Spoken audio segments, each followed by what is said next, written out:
ہیں، مل کر یہ سوال دیکھتے ہیں اور اس کے بعد اس کا جواب دیکھتے ہیں۔ السلام علیکم، میں ماجد حسین شکارپور انڈیا سے بات کر رہا ہوں۔ محترم مہمان سے میرا ایک سوال ہے کہ تقلید کے بارے میں قرآن مجید کا کیا نظریہ ہے، توضیح فرمائیں۔ شکریہ، خدا حافظ۔ قرآن مجید میں دو طرح کی تقلید کا ذکر ہے۔ ایک وہ تقلید جس کی مذمت کی گئی ہے، جس میں جیسے بت پرستی میں، خرافات میں، غلط رسم و رواج میں، غلط سماجی طریقوں میں جو تقلید ہوتی تھی، جس میں خاص کر لوگ اپنے معاشرے کی، اپنے آبا و اجداد کی تقلید کرتے تھے،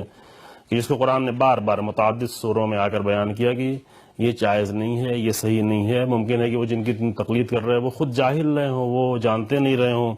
ان کے پاس علم نہ رہا ہو، جس کے لیے قرآن میں سورہ مائدہ، سورہ یونس، سورہ انبیاء، سورہ شعراء، سورہ لقمان کی متعدد آیتوں میں اس تقلید کی مذمت کی ہے۔ دوسری تقلید قرآن میں جس کا ذکر کیا گیا ہے اور جس کی طرف بلایا گیا ہے، دعوت دی گئی ہے، وہ پسندیدہ تقلید ہے، ممدوح تقلید ہے، اور اس کے لیے کہا گیا کہ تم پوچھو فَاسْأَلُوا أَهْلَ الذِّكْرِ إِن كُنتُمْ لَا تَعْلَمُونَ، اگر تمہارے پاس علم نہیں ہے تو جو لوگ ایکسپرٹ ہیں، جو لوگ ماہر ہیں، ان سے آ کر سوال کرو۔ کہ اہل ذکر سے سب سے بڑی مراد جو خود اہل بیت علیہ السلام ہے، رسول اللہ کی ذات ہے، انبیاء علیہ السلام ہے، اور جو ان کے علم کو آ کر دینے والے ہیں۔ اسی طریقے سے قرآن نے کہا کہ یہ سورہ اعراف کی آیت تھی، اور اسی طریقے سے قرآن نے کہا وَقَالُوا لَوْ كُنَّا نَسْمَعُ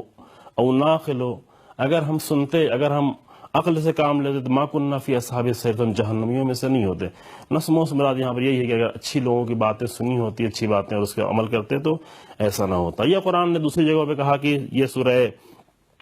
توبہ میں کہا قرآن نے کہ کیوں ایسا ایک گروہ ایسا نہیں مومنین میں سے کہ جائے جو تفقہ فی الدین، دین میں تفقہ حاصل کرے اور واپس پلٹے اور آ کر لوگوں کو ڈرائے اور لوگ اس کو سنیں اور اس پہ عمل کریں تاکہ قوموں کی اس طریقے سے نجات ہو۔ تو بس اس طرح سے دو طرح کی تقلید ہوئی، ایک مذموم اور غیر پسندیدہ تقلید جو قرآن منع کرتا ہے، یعنی آبا و اجداد کی غلط رسموں میں، غلط چیزوں میں، اور دوسری تقلید جو پسندیدہ ہے، یعنی جہاں پر جہالت ہے، جہاں پر علم نہیں ہے، وہاں پر جو ایکسپرٹ لوگ ہیں، جو ماہرین ہیں، ان سے معلوم کرنا اور اس کے مطابق زندگی میں عمل کرنا۔